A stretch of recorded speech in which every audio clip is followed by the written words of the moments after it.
Yo, yo, ah, ah. Look at that sky. Anyways, tis I. It's me. You already know who it is. I'm out here outside.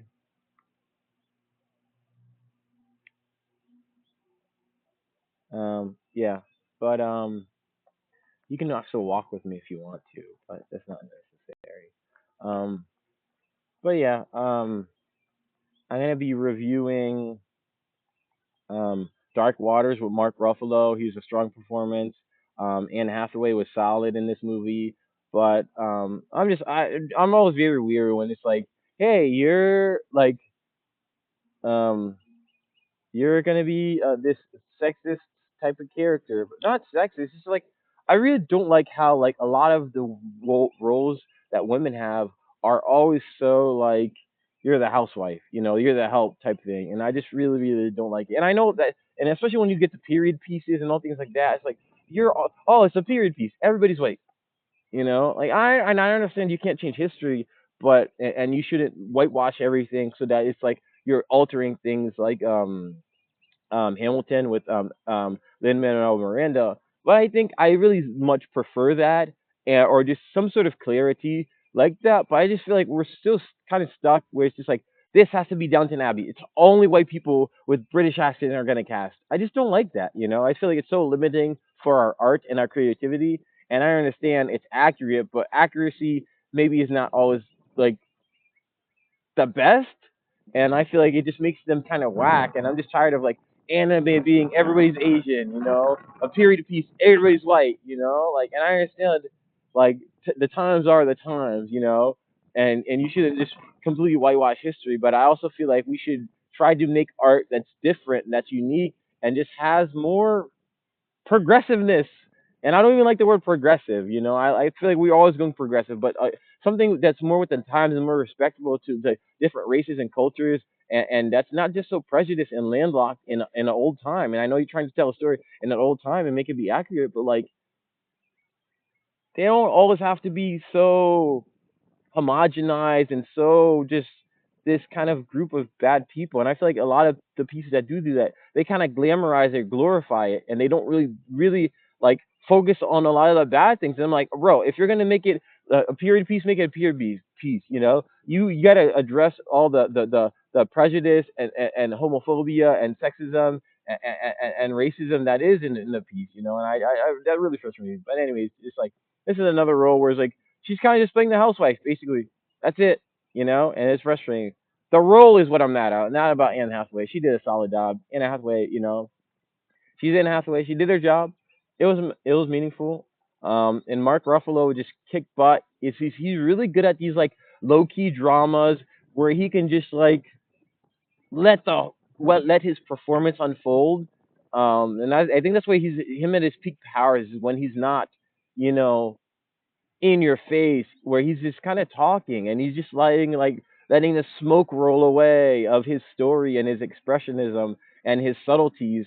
Um, and that's Mark Ruffalo, and he is so good in this movie, so good because he does that. He just lets it kind of like flow naturally, and he doesn't try too hard. He lets the smoke kind of roll of his performance, and he lets everything be a revelation and a discovery. And Mark Ruffalo, good job, and Hathaway, good job. um, this is what the movie's about. And it's this paired with the horrible story of just, again, corporate powers doing whatever they want. You have DuPont, even though it's not just DuPont, but they had this forever chemical. They swept this horrible thing under the rug of poisoning all these people, and they tried to basically get away with it. And they buried it for like 40 years, and they kept sweeping it under the rug, sweeping it under the rug. No matter how much people die or punished or hurt, basically, they don't really care. They're just going to let it happen and let it be what it is, which is super awful, super duper duper duper awful. And yeah, again, wow, and it's a realistic story, and it's a real story that truly happened, and it shows the dedication of the character. And I think Mark Ruffalo plays the character so well. He just lets it unravel. He doesn't tell you. He doesn't go out of his way.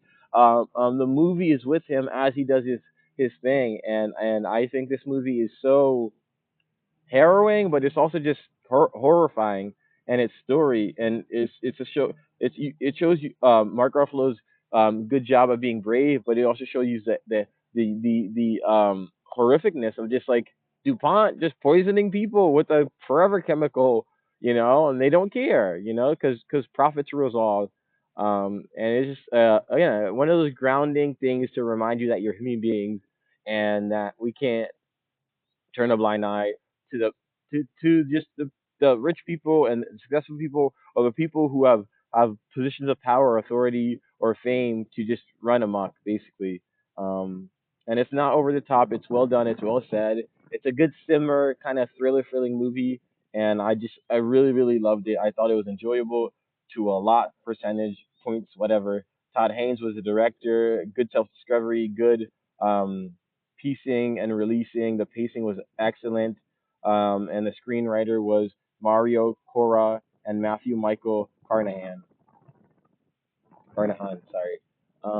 But yeah, I don't know. Like it's a movie that speaks with so much power and so much grace and so much um, can you believe this? Are you really watching this? And they do it, and it's so well done. I just really like the pacing and how everything in this was released.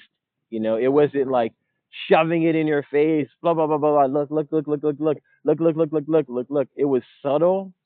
It was like, it's a very movie that's simmering and it's releasing and it's letting you figure it out, and it's really about allowing the audience to discover it, and it's not just focusing too much on the event that happened. It's letting you kind of live in the everyday of the people who live here. It's letting you feel the emotions of the character that Mark Ruffalo plays, the lawyer who's fighting for these people, and he's fighting for the people, and I believe it's West Virginia, to just be able to do normal stuff and not be like hurt by chemicals in the water, basically, or these laws by these companies that are so powerful and they're so integral. Like DuPont's a powerhouse, and all the other companies that are chemical companies, they're so powerful because they're in everyday life and they do so much. It's like you can't just take them down because they're part of the infrastructure. And it's this um excellent storytelling um, that reveals that. And I feel like it's just such a good job this movie does. Just like show and not tell that they do it like you know. And I don't know, man. It just or a woman or who or non-binary person or whoever it is. I don't know. This is a very captivating movie that I think just had so much joy and so much darkness at the same time. And they picked Mark Ruffalo, who's a good at doing that, and they picked Anne Hathaway, who I think was a good supporting actress for this film, where she didn't like try to stand out every single moment. She picked her moments and she shined. And I think that's what the role required, and I think she did a good job for that. Um, yeah, I don't know. I really, really, really, really, really, really like this movie, Deepwater Horizon. Um, I don't know. There's so much ambiguity and there's so much certainty. There's so much questions that are asked, and there's so much like it's just so realistic. It's so realistic and true, and it's so like I'm not lying to you. I'm going to tell you the truth, and I'm going to continue to tell you the truth. And it's showing how like Mark Ruffalo's character has to go through all these obstacles, all these adversities that like everyone and their mama is trying to bring this man down, and everyone like all the weight of pressure from just the his constituents, his the people he's trying to win the money for legally so that they can get better or just at least get some reparations, some financial money for being poisoned, basically. And then how the corporate DuPont and all these the big companies want him to go down, basically. And then how the law office is they got to keep money coming in through the door. And it's like this one lone man is trying to fight a behemoth. He's trying to go against the tide, and like he's losing every single time. It's like that the fun like there's really magical moments in the Marvel movies where Steve Rogers is like, I could do this all day. I could do this all day. And this is a very Mark Ruffalo playing a real life lawyer who said I could do this all day, and he fought for like 20 years and won millions and millions of dollars for his clients. I think it was like 660 million for the people, and then they still get the medical treatment, things like that. And it's not a beautiful win. It's still people were poisoned, people died, but it's a victory nonetheless.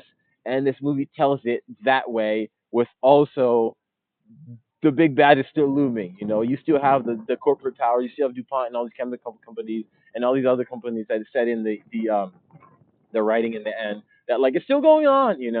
And this is just like one battle won, but it's a victory in this battle, and this is a movie. And remember, and be grounded as a human being, and be aware. And again, they knocked out apart. Such a good job, such a good movie. I really liked it. Yeah, go watch it if you want to, but you should go watch it because I recommend it if you have